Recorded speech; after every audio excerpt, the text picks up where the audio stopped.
지금도 살아 역사하시는 하나님, 오늘도 성서 일과에 따라 누가복음 6장의 말씀을 우리 교회에 허락해 주신 것을 감사합니다.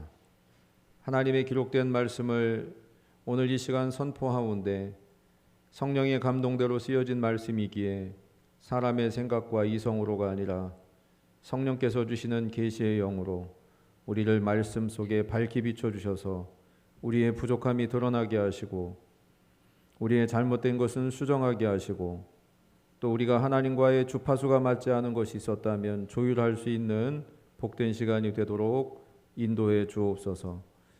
이 모임 위에 사람들의 생각만이 가득 차지 않게 하시고 성령께서 주장하시고 인도하셔서 하나님의 말씀 가운데 놀라운 치유의 역사가 일어날 수 있도록 주님 인도해 주옵소서.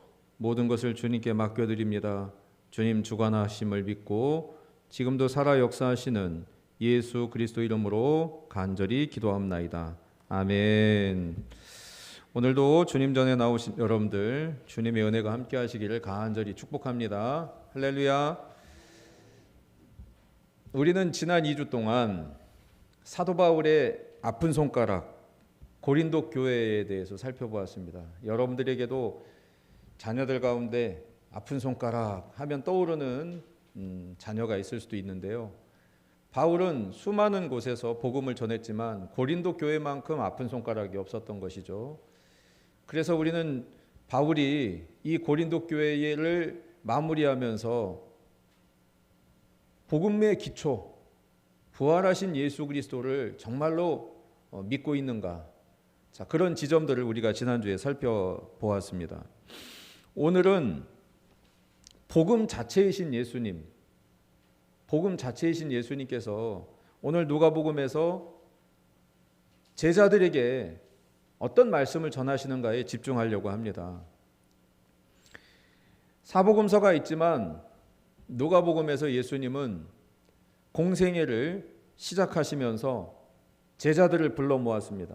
그리고 그들을 사도라 칭하시고 있습니다. 자, 오늘 본문의 바로 윗단락이 어떤 배경인지 12절을 보시면 알 수가 있습니다. 이때 예수께서 기도하시러 산으로 가사 밤이 새도록 하나님께 기도하시고 밝음에 그 제자들을 부르사 그 중에서 12를 택하여 사도라 칭하셨으니, 그러면서 14절 이후에 베드로로부터 시작해서 제 맨 마지막에 예수를 판 가룟 유다까지 12명을 제자로 삼았다, 사도로 삼았다 하는 내용이 누가복음에 기록되어 있습니다. 예수님께서 12제자를 부르실 때 뭐하러 가셨다고요? 기도하러 가셨다. 기도하시러 산에 가셨다. 오늘 이 점을 먼저 깊이 묵상하셔야 됩니다. 우리가 바쁜 일이 있어요. 또 어떤 중요한 일이 있어요. 그때 우리는 기도해야 됩니다. 예수님께서도 12제자를 삼으실 때 예수님께서도 기도하셨는데 하물며 우리이겠습니까? 여러분, 오늘 이 지점을 먼저 생각하십시오. 쉽게 말하면 기도는 하나님의 결재를 받는 것입니다. 기도에 대해서 신학적으로 또 성경적으로 여러 가지 표현할 수 있겠지만 쉽게 말하면 하나님께 보고 드리는 거예요. 하나님께 보고 드리고 하나님의 결재를 받는 것이 기도라, 그렇게 설명드리면 되겠습니다. 예수님께서도 12제자를 불러 모으실 때 기도하러 가셨고 하나님께 보고 드리고 하나님의 결재를 받았다는 거예요. 여러분 인생 가운데 어떤 중요한 문제가 있을 때마다 먼저 기도하십시오. 하나님의 뜻은 어디에 있는지 구하십시오. 그것이 그리스도인들의 본분이어야 되는 것입니다. 기도보다 앞서는 사람이 되면 안 됩니다. 기도하지 않는다고 하는 것은 하나님보다 사람의 결정이 더 중요하다고 생각하는 것 아니겠습니까? 그러므로 그리스도인들은 우리 인생 가운데 자꾸 하나님의 개입을 요청하셔야 돼요. 하나님, 제가 이 사업하려고 합니다. 하나님, 이 일 하려고 합니다. 하나님, 이 결정 내리려고 합니다. 하나님의 뜻을 구합니다. 이건 우리 모두가 누려야 될 권리입니다. 예수님께서 마태복음 6장 30절에 이렇게 말씀하시죠. 오늘 있다가 내일 아궁이에 던져지는 들풀도 하나님이 이렇게 입히시거든 하물며 너희일까 보냐. 저 공중에 나는 참새 한 마리도 하나님이 허락하지 않으면 떨어지지 않는 것입니다. 그러므로 저와 여러분의 인생도 하나님이 결제를 내주셔야 돼요. 내 마음대로 어느 정도 밀고 갈 수는 있지만, 내 기분과 내 감정대로 어느 정도 내 멋대로 살 수 있지만, 그러나 하나님이 최종 결정을 내려주셔야 돼요. 그래야 주님이 가라고 하시면 가는 것이고 멈추라 하면 멈출 수 있는 그런 인생이 되는 것입니다. 이스라엘 백성들이 애굽에서 탈출을 하고 가나안까지 가는 도중에 불기둥과 구름기둥의 인도하심을 받았다고 하는 것이 바로 그것입니다. 오늘 우리 그리스도인들은 예수님께서 12제자를 뽑으실 때 다른 거 하지 아니하시고 면접 보지 아니하시고 기도했다고 하는 것, 오늘 이것을 우리는 기억하십시오.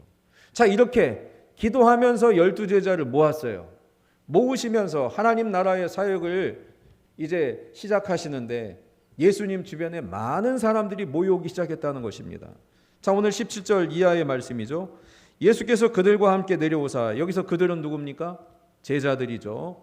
제자들과 함께 내려오사 평지에 서시니 그 제자의 많은 무리와 예수의 말씀도 듣고 병고침을 받으려고 유대 사방과 예루살렘과 두로와 시돈의 해안으로부터 온 백성이 있었다는 거예요.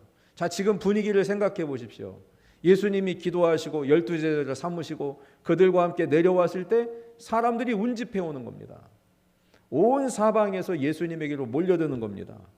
그리고 예수님을 만지면 능력이 예수님께로부터 나가서 병든 자들이 고침을 받는 거예요. 이 놀라운 치유와 기적의 역사가 지금 일어나고 있어요. 그러니까 서로 예수님을 만지려고 했겠죠. 나도 만지자, 너도 만지자. 예수님을 지금 모여들고 있는 거예요. 온 사방에서 병자들이, 심지어 귀신 들린 사람들도 예수님께 와서 고침을 받고 있었다는 것입니다. 자, 생각해 보세요.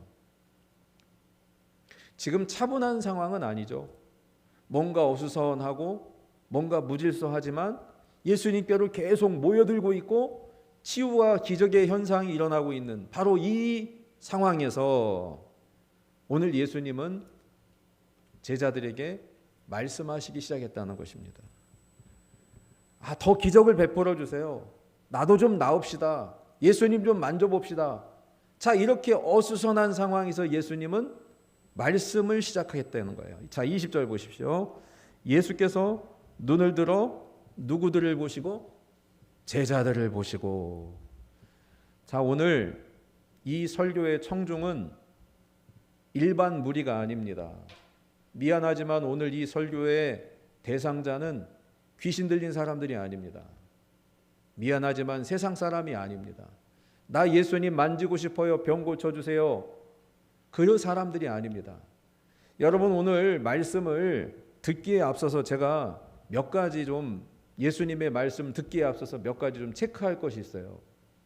오늘 이 말씀이 여러분 성경 봉독자로부터 들으셨겠지만 오늘 이 말씀 좀 내가 알고 있는 예수님하고 좀 다른데, 사랑 많으신 예수님이라고 그랬는데 오늘 왜 이 저주와 화에 대해서 말씀하실까? 여러분, 이건 제자가 아니면 미안하지만 이해할 수 없고 들리지 않는 말씀입니다. 내 상식과 내 생각과 다른 지점이 분명히 있을 수 있어요. 특별히 예수님의 말씀을 들을 때에 우리는 내가 알고 내가 이해하고 내가 받아들일 수 있는 말씀은 내가 삼키고, 그렇지 않은 말씀은 한 귀로 듣고 한 귀로 흘릴 경향이 있다라는 것입니다. 설령 안 듣고 싶거나 이해가 되지 않더라도 제자라 한다면 귀 기울이고 그 말씀이 무슨 뜻인지 곱씹어 봐야 됩니다. 여러분들이 제품을 사면 제품마다 사용 설명서가 있죠. 그런데 우리 한국 사람들은 사용 설명서를 잘 안 봐요. 안 봅니다. 약을 사도 이 약이 복용량이 있어요. 나이에 따라서 몸무게에 따라서 몇 알씩 먹으라고 복용량이 있습니다. 그리고 부작용이 있다라고 하는 걸 분명하게 기록해 놔요.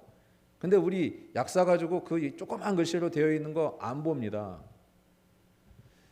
수업에 첫 시간을 들어가면 선생님이 오늘 이번 학기에 개요를 말합니다. 그거를 실라버스라고 하죠. 이번 학기의 주제는 이거고, 중간고사는 이때 보고, 기말고사는 이때 볼 거고, 다음 주부터는 어떤 진도를 나갈 거다. 이 과목에 대해서 자세하게 설명합니다. 자, 오늘 예수님께서 누가복음에 따르면 12명을 모으시고 그리고 내려왔는데 수많은 사람들이 예수님에게 나는 이게 필요해요, 저게 필요해요 이렇게 모여들고 있는 이 상황 속에서 예수님은 12제자에게 첫 번째로 하나님 나라의 영적인 오리엔테이션을 시작하고 있다는 거예요. 첫 번째로. 첫 번째 학습 기호를 가르쳐 주듯이 본격적으로 하나님의 사역을 감당해야 될 12제자들에게 준비를 시키고 있다는 거예요. 한마디로 오늘 예수님이 가르쳐 주신 말씀의 핵심은 예수님의 행복론입니다. 쉽게 말하면 예수님의 행복론이에요. 누가 행복한 사람이냐? 누가 복된 사람이냐? 이거 가르쳐 주고 싶은 것인 거예요. 오늘 이 자리에 저를 포함해서 불행하고 싶은 사람은 아무도 없을 겁니다. 동양의 사서삼경 중에 서경이 있습니다. 여기에서 오복을 얘기하거든요. 우리나라 사람들 오복하면은 생각나는 복들 있잖아요. 근데 서경에서 오복은 수, 장수하는 거, 부자로 사는 거, 강령, 평안한 거, 유호덕, 덕을 좋아하는 거, 덕스럽게 사는 거. 다섯 번째 고종명이라고 해서 자기의 임무를 다하고 이제 마치게 되고 죽는 것. 이거를 서경에서는 오복이라고 말하고 있습니다. 복 받는 거 누구나 좋아합니다. 여러분, 성경의 하나님이야말로 복 주시는 하나님이시죠. 할렐루야. 근데 우리 그리스도인들은 기복신앙 그래서 복 받는 것에 대해서 불편하게 생각하는 사람들이 있습니다. 여러분, 기복이나 축복이나 한자로 보면은 큰 차이가 없어요. 왜 기복이 나쁘냐? 복 받을 만하지 않은 사람이 마치 요행을 바라듯이 하나님께 바랄 때 그것이 문제가 되는 것이지, 하나님은 우리에게 복 주시는 하나님이세요. 아브라함을 부르셨을 때 창세기 12장 2절에 이렇게 말씀하십니다. 내가 너로 큰 민족을 이루고 내게 뭐를 주어? 복을 주어 내 이름을 창대케 하리니 너는 복이 될지라. 아브라함을 부르셨을 때 너를 복덩이로 삼겠다 이렇게 말씀하셨어요. 복 받고 싶으시죠? 다 복 받고 싶어요. 근데 성경에서 말하는 하나님이 주시는 복의 특성이 있어요. 여러분, 결론 삼아 말씀드리면 복 받고 싶으시면 축복하세요. 다른 사람을 축복하세요. 축복은 복을 비는 것입니다. 그 사람을 놓고 복을 받기를 기도하는 것입니다.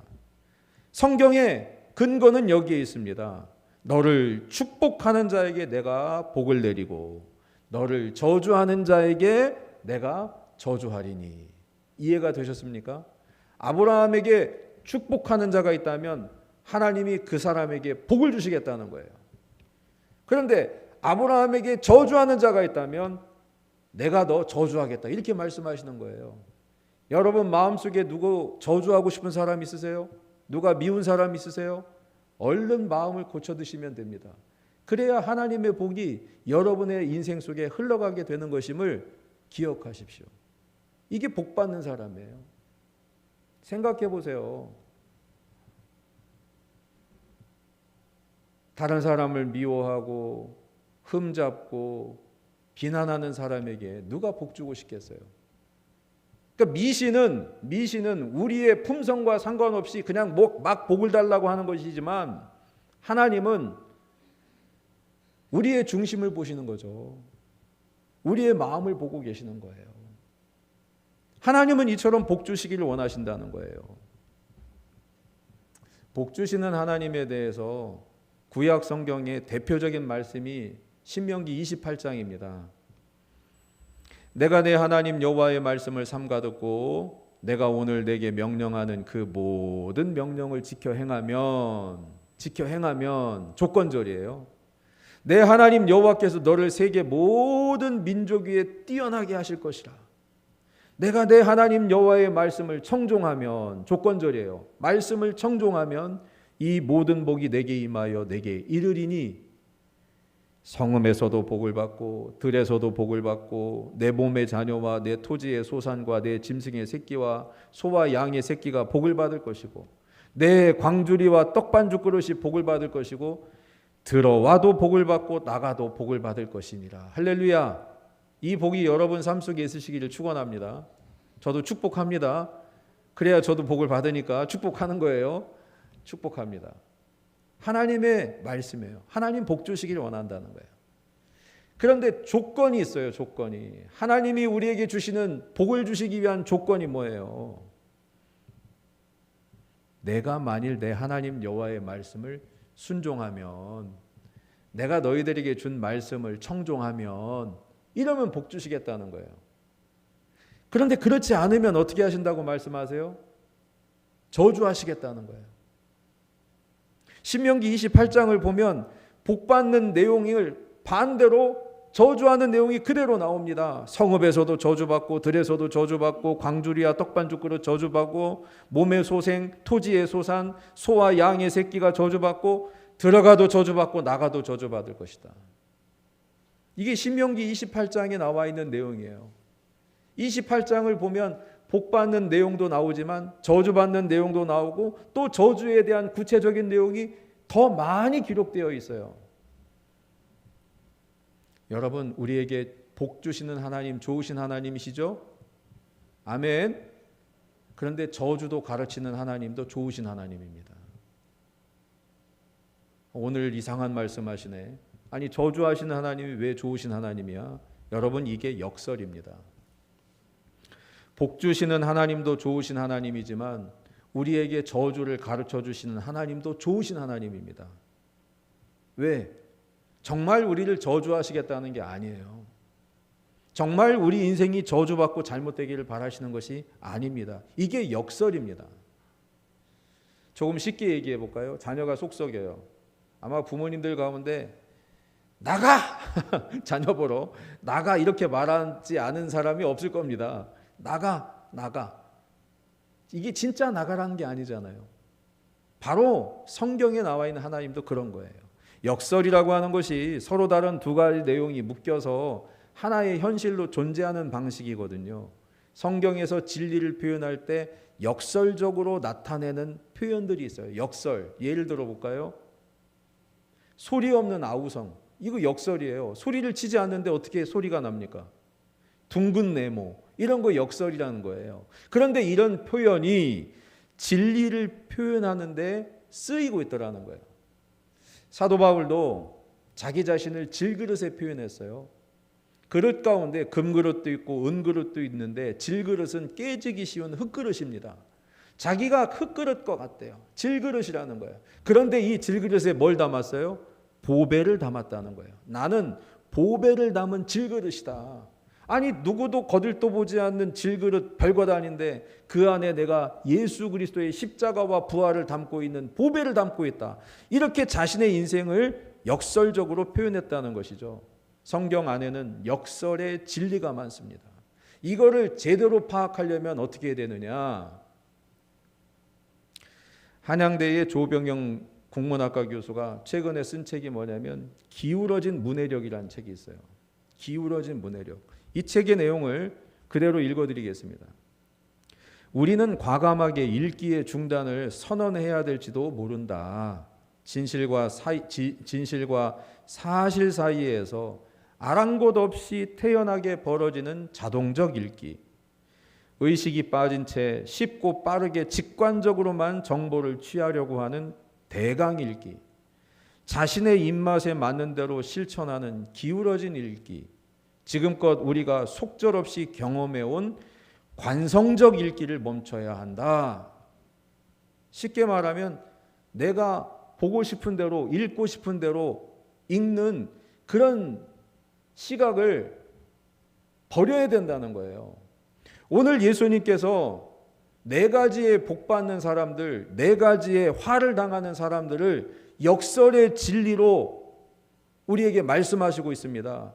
그래서 오늘 특별히 예수님의 말씀을 기울어진 문해력으로 내 마음대로 내가 읽고 싶은 대로 읽으면 예수님의 말씀의 뜻을 파악하기 어렵습니다.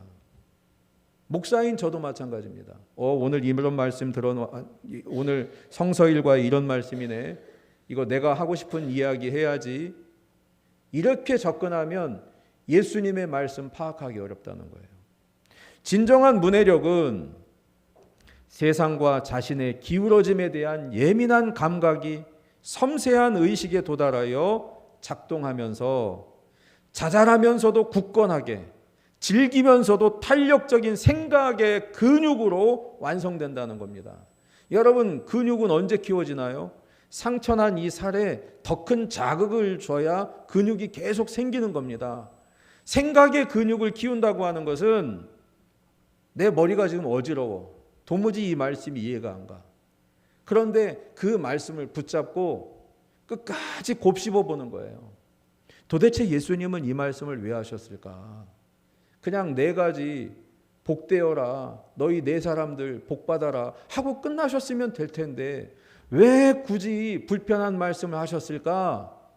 인간적으로는 이해가 안 가도 곱씹어 보고 생각해 보는 거예요. 예수님은 도대체 뭘 말씀하시려고 하시는 걸까?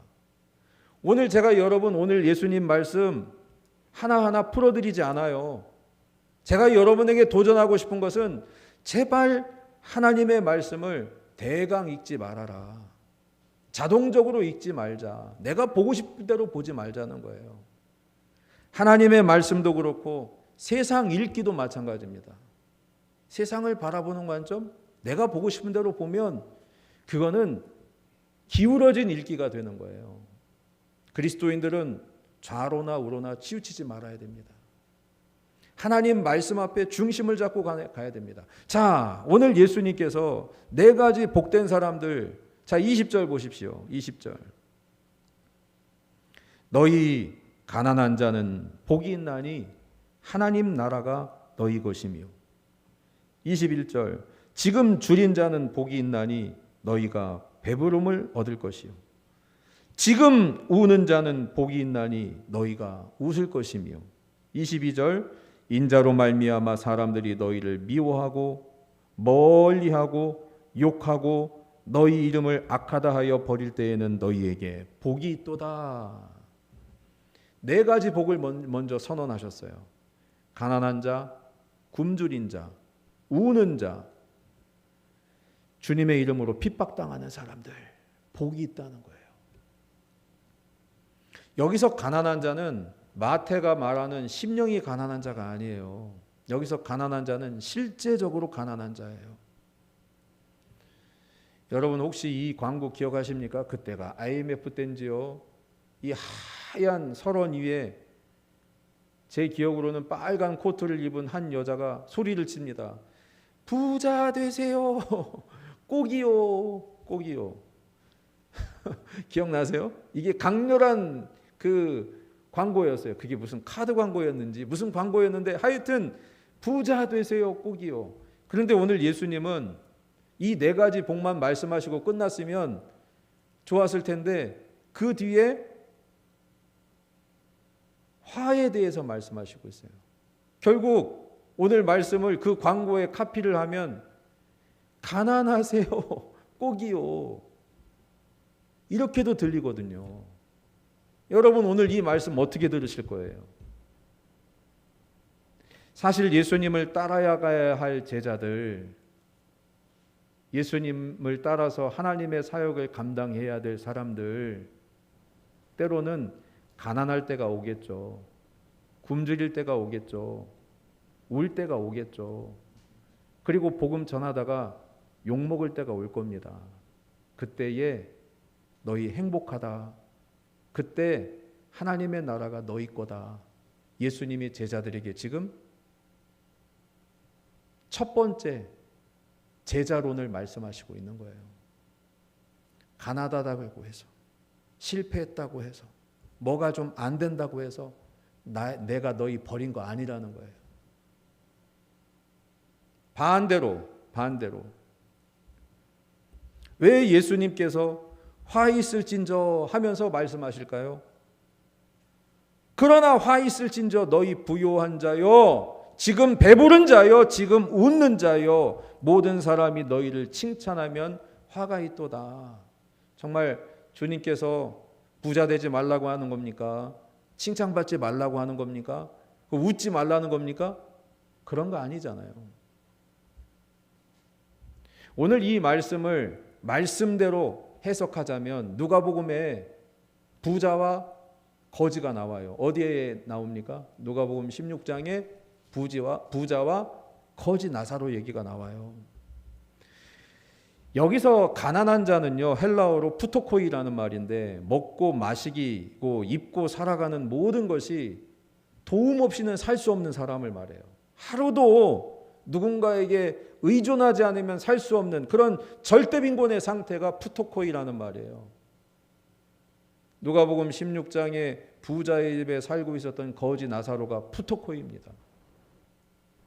누가 봐도 행복한 사람이 아닙니다. 세상의 눈으로 보면 그저 쓸모없는 사람이에요. 귀찮은 사람이에요.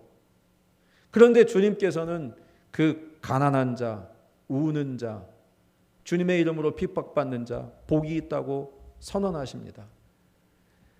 예수님은 이 가난한 자에게도 하나님의 나라로 초대하고 있으면서 그들에게 주님의 나라를 가는 그 순례의 여정을 계속해서 멈추지 말라고 말씀하시고 있는 것입니다.